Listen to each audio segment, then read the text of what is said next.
अस्सलाम वालेकुम everyone and welcome back to my YouTube channel home inspiration by Rameeza. कैसे हैं आप सब लोग? उम्मीद करती हूँ कि सब खैर खैरियत से होंगे और ठीक ठाक होंगे। तो जनाब, आज की वीडियो का जो टाइटल है वो आप पढ़ चुके होंगे और आपको अंदाज़ा होगा कि आज की जो वीडियो है वो किस टॉपिक पे बेस्ड है। आज हमारे साथ यहाँ पर मौजूद हैं डॉक्टर अरशद बेग साहब, जो कि कंसल्टेंट हैं, जनरल सर्जन हैं। तो आज हम इनसे बात करेंगे एक बहुत ही इम्पॉर्टेंट टॉपिक पर, जो कि है ओबेसिटी और यानी कि मोटापा।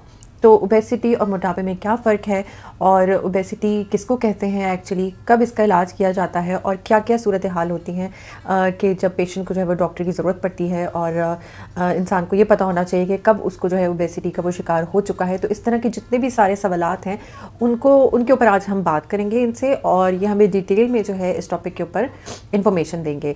तो आपने वीडियो को आखिर तक देखना है और अगर इससे रिलेटेड आपको कोई भी सवालात करने हो तो आप नीचे कमेंट बॉक्स में कमेंट कर सकते हैं। तो चलिए से मिलते हैं। जी अस्सलाम वालेकुम डॉक्टर साहब, कैसे हैं? शुक्र, ठीक ठाक Rameeza, and thank you for having me on your show and thank you for such a lovely iftar as well. और बहुत अच्छा लगा आपके पास आके, यहाँ पे बड़ा एंजॉय किया हम लोगों ने।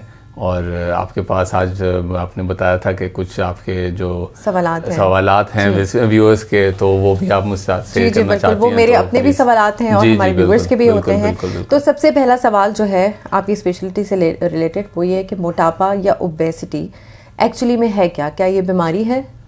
बिल्कुल, ये बहुत बड़ी प्रॉब्लम है, बीमारी है। एक्चुअली आपका वेट जैसे जैसे इंक्रीज़ होता है वो आपके लिए काफ़ी सारे जो है वो प्रॉब्लम्स क्रिएट करना शुरू कर देता है।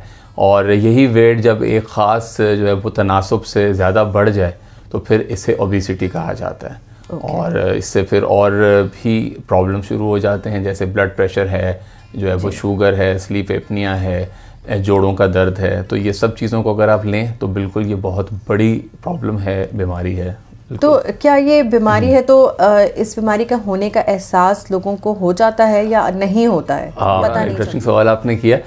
इनिशियली लोगों को इतना एहसास नहीं होता मेरा ख्याल से, लेकिन जैसे रफ्ता बरफ्ता उनका वज़न बढ़ता है और वो जो नॉर्मल एक्टिविटीज़ अपनी जो करते थे वो सही तरह से परफॉर्म नहीं कर पाते हैं। तो फिर आई थिंक उनको ये एहसास होता है कि हाँ अब हमारा वज़न बढ़ गया है। और जब वज़न एक ख़ास हद से ज़्यादा बढ़ जाता है तो उनके जो है वो बाकी अज़ा को भी अफेक्ट करना शुरू हो जाता है। घुटनों को अफेक्ट कर रहा है, कमर को अफेक्ट कर रहा है, कमर के अंदर दर्द हो रहा है, घुटनों में हर वक्त दर्द हो रहा है, चला नहीं जा रहा, सांस फूल रहा है, रात में सांस फूल रहा है, नींद नहीं आ रही सही तरह से, खराटे ले रहे हैं।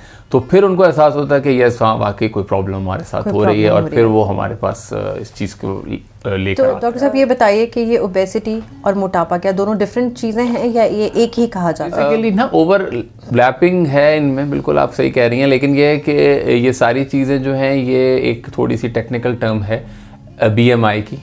BMI बेसिकली आपका वेट होता है ओवर योर हाइट होती है मीटर स्क्वायर में, इसका फॉर्मूला है, बाकी चीज़ें मिल जाएंगी।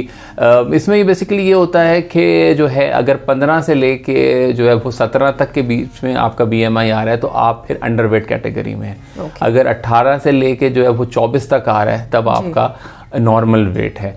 अगर जो है वो 25 से लेके जो है वो 30 तक आता है तब आप जो है ओवर वेट कैटेगरी में आते हैं। और व्हेन इट क्रॉसेस 30 फिर आप जो है वो ओबेसिटी में चले जाते हैं। इसी तरह से फिर उसके फिर आगे और सब क्लासिफिकेशंस हैं, ओबेसिटी क्लास 1 है, 2 है, 3 है, जैसे जैसे वेट आपका बढ़ रहा है। तो ये इसकी एक बेसिक वो है। लेकिन आपकी बात बिल्कुल ठीक है, ओवर वेट के हैं, ओबेसिटी के हैं, मतलब ओवर वेट आप होंगे तो ultimately you will lead into मतलब ना कि ओबेसिटी। जी तो बिल्कुल ये चीज़ है। अच्छा, अगर किसी शख्स को ये पता चल जाए कि वो ओबेसिटी की तरफ चला गया है या वो शदीद मोटापे की तरफ चला गया है तो सबसे पहला स्टेप उसको क्या लेना चाहिए? जो भी इस तरह के अफराद होते हैं उनको अंदाज़ा हो रहा होता है। एक उसके अंदर भी जो है वो 2 कैटेगरीज होते हैं। एक वो वाली कैटेगरी है जो इसके बारे में ज़्यादा कंसर्न नहीं होती और अपनी एक्टिविटीज़ वगैरह वो कहती हैं सही हमारा काम चल रहा है तो ठीक है, जब तक वो उस पॉइंट पर नहीं आते कि जब उनकी एक्टिविटीज़ और सारी चीज़ें अफेक्ट होना शुरू हो जाएं। दूसरे वो अफराद होते हैं कि जो स्टार्ट से ही इसके बारे में सोचना शुरू होते हैं। और अब आई थिंक ना पहले के मुकाबले में अब जो है वो अवेयरनेस लोगों की बढ़ गई है। अब जिस तरह के आप अपना प्रोग्राम कर रही हैं, सारी चीज़ें कर रही हैं, इतने सारे लोग आपको देख रहे हैं, तो इससे भी आप जो है वो आवाज़ लोगों तक पहुंचा रही हैं और लोगों की अवेयरनेस में इजाफा कर रही हैं। तो इस तरह जैसे जैसे लोगों की अवेयरनेस में इजाफा होगा तो वो चीज़ें जो कि पहले हमारे पास बहुत बाद में आती थी वो आई थिंक थोड़ा पहले आना शुरू हो जाएंगी। और जब किसी को भी अंदाज़ा होता है कि उसका वेट बढ़ रहा है तो सबसे पहला स्टेप वो क्या करता है कि वो जाके जो है वो एक्सरसाइज करना शुरू करता है, जिम ज्वाइन कर लेता है। किसी जो है स्पेशलिस्ट के पास जाना शुरू करता है। अच्छा, अब इसके अंदर भी वो लोग भी होते हैं कि जो आपको सही सही बता देते हैं, सही सही गाइड करते हैं, क्योंकि वेट भी जो है वो एक हद से ज़्यादा अगर आपका चला जाता है तो फिर आप एक्सरसाइज भी प्रॉपरली नहीं कर सकते। एक्सरसाइज भी एक हद तक आप कर सकते हैं, उससे ज़्यादा जब आप जाएंगे तो आपके जो है बाकी अज़ा के ऊपर इतना ज़्यादा असरअंदाज हो रहा होगा कि आप एक्सरसाइज नहीं कर पा रहे होंगे। इसी तरह जो है वो खाना पीना है, जो है वो डाइटिंग की तरफ लोग भी जाते हैं। बहुत आजकल आपकी इंफॉर्मेशन में भी होगा, ठीक है। तो बहुत लोगों को शौक होता है जी, जो है वो स्पेसिफिक टाइप की कर रहे होते हैं डाइट, वो बिल्कुल इंपॉर्टेंट है, वो सही है, लेकिन उनके लिए आपको कॉन्स्टेंटली जो है वो सुपरविजन की ज़रूरत है। और हर जो है वो बॉडी टाइप के लिए हर तरह की डाइट भी काम नहीं करती है। और एक प्रॉब्लम इसका ये है, लॉन्ग टर्म के अंदर जो है उस डाइट को देर तक अपने साथ रखना, सस्टेन करना, ये बड़ा मसला होता है। तो इन सब चीज़ों की वजह से ही बाज़ लोगों का वेट कंट्रोल नहीं हो पाता है, और फिर वो उसके बाद वो हमारे पास आते हैं या जो है वो वेट स्पेशलिस्ट के पास कंसल्ट करते हैं, जो कि उन लोगों को शुरू में कर लें। ये बताइए कि ओबेसिटी के इलाज के लिए जो है ज़्यादातर लोग जो होते हैं, जैसे मैं भी हूँ अगर, तो मैं पहला जो मेरी प्रेफरेंस होती है वो होती है किसी न किसी न्यूट्रिशनिस्ट के पास चले जाना। इसके अलावा हम दाएं बाएं कुछ नहीं देखते, हमें बस ये होता है कि हमें अपनी डाइट कंट्रोल कर लेनी है या हमें कुछ मल्टीविटामिन खा लेनी है, दैट्स इट। तो आपके ख्याल में पेशेंट को क्या करना चाहिए जब उसको पता चल जाए कि वो शदीद, जैसे आपने कहा 120 केजी है किसी का, तो ऐसी सूरत हाल में पेशेंट को क्या करना चाहिए या किसके पास जाना? देखिए, सबसे पहले तो बिल्कुल ठीक अप्रोच होती है यही कि आदमी जो है वो किसी न्यूट्रिशनिस्ट के पास जाता है या वो करता है। लेकिन अब ये उस न्यूट्रिशनिस्ट की भी रिस्पॉन्सिबिलिटी है कि वो लोगों को बताए, सही चीज़ों के ऊपर उनकी सही तरह से जो है वो गाइडेंस करे। इसके अंदर फिर ये कुछ लोग स्पेशलिस्ट होते हैं, वेट के स्पेशलिस्ट होते हैं, जो अद्वियात से भी ट्रीटमेंट कर रहे होते हैं। असल में ये किसी एक इंसान का काम नहीं है, एक ये जो है वो पूरे हम 3-4 लोग मिल के इस चीज़ को कर रहे होते हैं टैकल। तो इसी तरह से जो हाँ वेट लॉस के स्पेशलिस्ट एज अ होल एक साथ बैठ रहे हैं, ओपीडीज कर रहे हैं या काम कर रहे हैं, उनको अप्रोच करना चाहिए। मेडिसिन के लोग भी हमारे साथ होते हैं, जो है वो हम लोग भी होते हैं, सर्जरी से होते हैं, फिजियोथेरेपिस्ट होते हैं। तो ये सब लोग मिल के आपको एक प्लान अच्छा दे सकते हैं।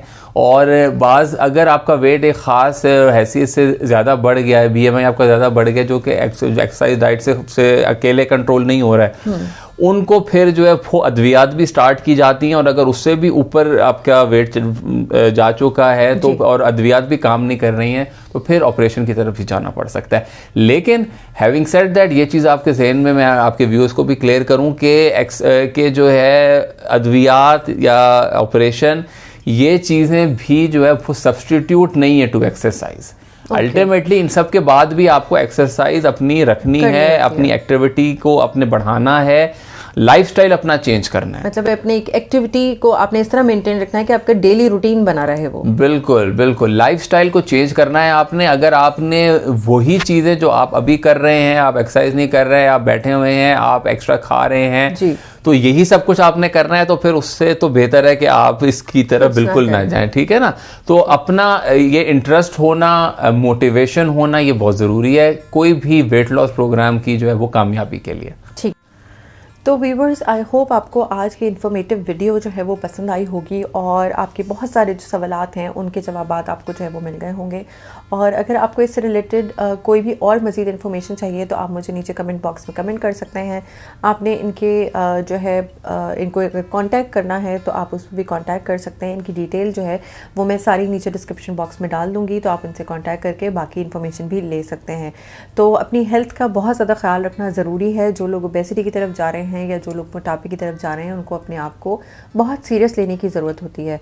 तो आपने इसको इग्नोर नहीं करना है। और इंशाल्लाह आने वाले टाइम में मैं इस तरह की वीडियोस और बनाती रहूँगी। आप मुझे टॉपिक भी बता सकते हैं कि मुझे और किन लोगों का जो है वो इंटरव्यू करना चाहिए, तो इंशाल्लाह मैं उस पर भी इंटरव्यू कंडक्ट करूँगी और आप लोगों के सामने लेकर आऊँगी।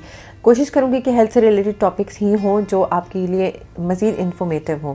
सो thank you so much for watching. और अब चैनल को आपने सब्सक्राइब करना है और hit the like button if you like today's video. Thank you so much for watching. अल्लाह हाफ़िज़।